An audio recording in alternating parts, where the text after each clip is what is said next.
Hello, Internet. The voice of Mike Bertolini here, and I'm here to read you a story.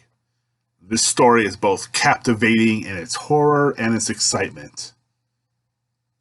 Remember to subscribe, hit that like button, leave a comment below, let me know what you think about this story. So without any further ado, let's just get into the story.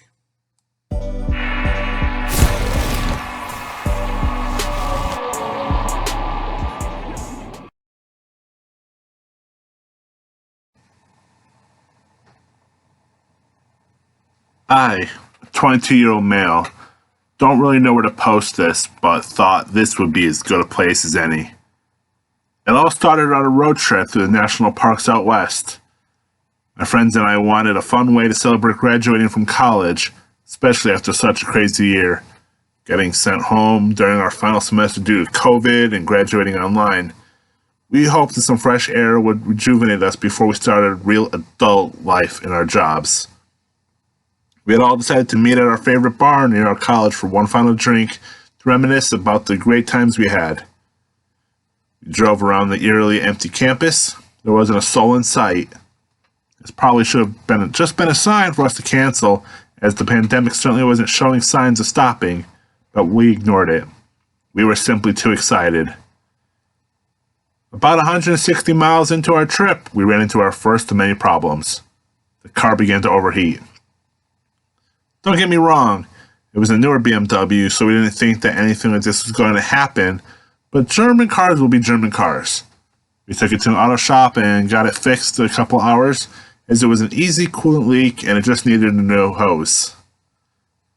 This was another sign that we all just chose to overlook. Oh, how I wish we would have just cut our losses and gone home at this point. Nevertheless, we trekked on, going another few hundred miles without any issues.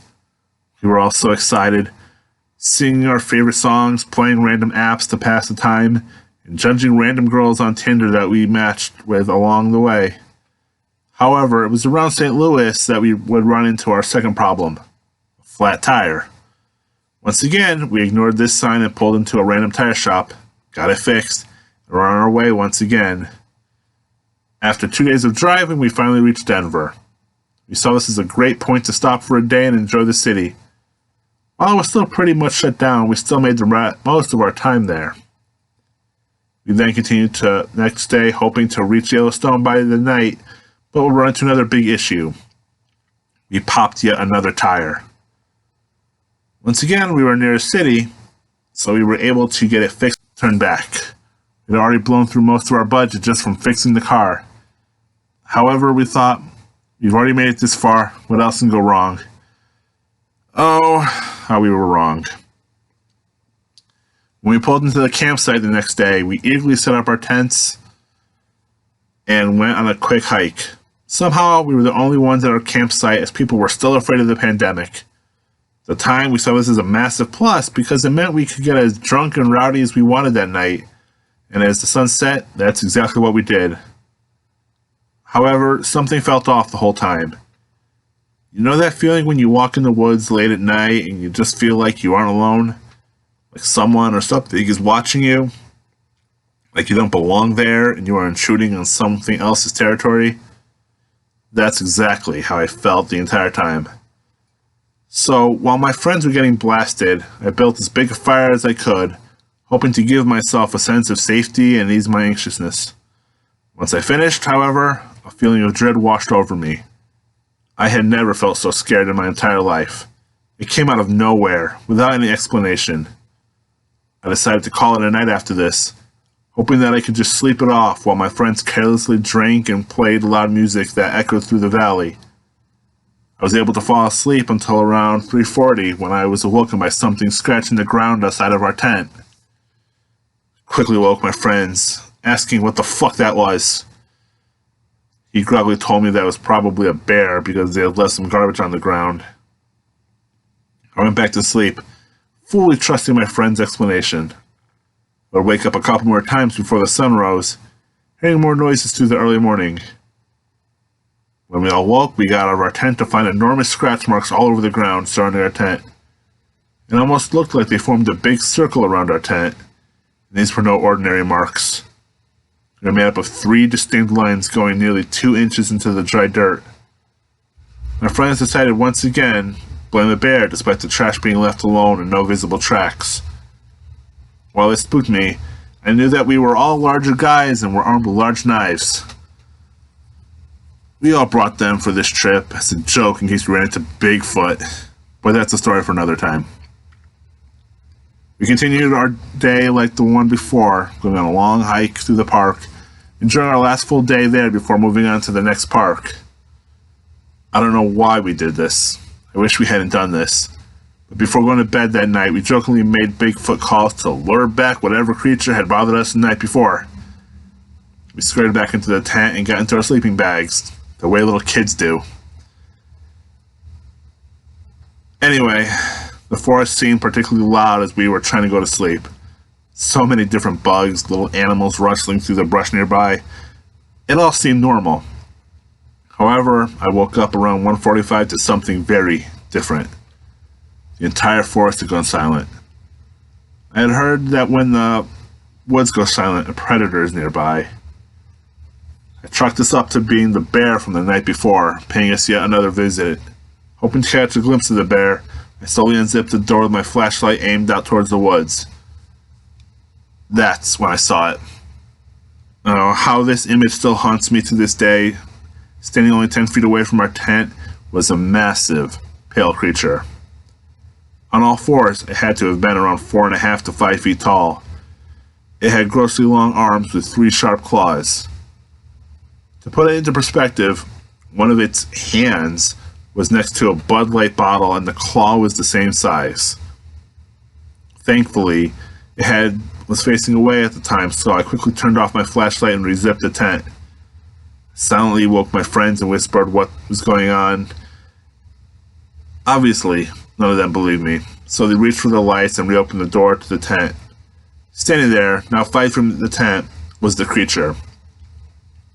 This is when we saw them. Its eyes. They were huge, black eyes. It felt like they were looking right through me into my soul. It stood there, silently, almost as if it were sizing us up, determining if we were worth the effort. Full of fear, one of my friends made a quick movement to grab his knife. The creature, as it made a blood-curdling screech, revealed its razor-sharp teeth. It leaped to our tent, landing on top, crushing us below. It began wildly scratching at it, tearing apart our tent with mad fury. We scrambled to get out of the way any way we could, hoping to escape our near certain deaths. My friend and I were able to squeeze out through the cuts in the tent, while the other 2 were still stuck in the tent under the crushing weight. My friend and I knew that we would have to get the creature away from the tent if we wanted our friends to survive. I quickly ran to the nearly dead fire and grabbed one of the few sticks still lit in the hopes of scaring it off. I sprinted at the creature, looking like a wild man with a torch. However, this only seemed to startle the creature. It took a few steps off the tent and then stopped, almost as if it was gathering itself and attacking once again. My 2 friends, still stuck in the tent, took this as an opportunity to get out, as there likely wouldn't be another one. We all ran for the car as fast as we could, not looking back as we slammed the doors shut behind us. Right at the last door shut, we felt the creature slam into the trunk of the SUV, shaking the whole car. Ran the car a few more times before starting to circle it, staring us down. Luckily, my friend has left his keys in the car because we had been the only ones at the campsite, so he was able to start it. This allowed us to get a better view of the creature as its off-white skin reflected LED lights back at us. It was then when the scariest part of the whole experience happened. The creature slowly approached my door, taking cautious step after cautious step. I quickly locked my door and cowered in fear with the other friends in the back seat. As it got closer, it began looking directly at the handle. It slowly reached out its arm and stuck its claw in between the handle and the door, almost as if it had opened a car door before. It tried to pull the handle multiple times, getting angrier with each failed attempt. Luckily, at this moment, my friend, who had been paralyzed with fear, put the car in drive and floored it. I have never seen anyone drive faster in my life. We zipped through the woods as fast as we could, not even checking the rearview mirror to see if it was chasing us. We finally stopped once we made it to Cody, Wyoming. We needed to fill up our tank as we were running very low after such intense driving. We got out to look at the damage, specifically the rear. The entire back hatch had been dented in several inches. I think this is when we realized how close the creature was to killing us inside the car. One more hit and the trunk door would have fallen off, giving it access to 4 tasty humans trapped in an aluminum can. We eventually made it back to our campus where we split up and went our separate ways. I think my friends told his parents that a truck pulled a hit and run or something to explain the damage, but we all knew we couldn't tell anyone about our experience or be called liars or crazy. This was something that continues to haunt me to this day and is why I will never visit a national park again as long as I live. Take this story as a warning to avoid them unless you want to come face to face with a monster. Thanks for listening to this video. Now this video will hopefully be released right before Christmas 2021. So I hope you're able to enjoy this little spookiness before the holiday. If you enjoyed this video, please remember to subscribe, hit that like button, leave a comment below. Thanks for listening, and have a great day.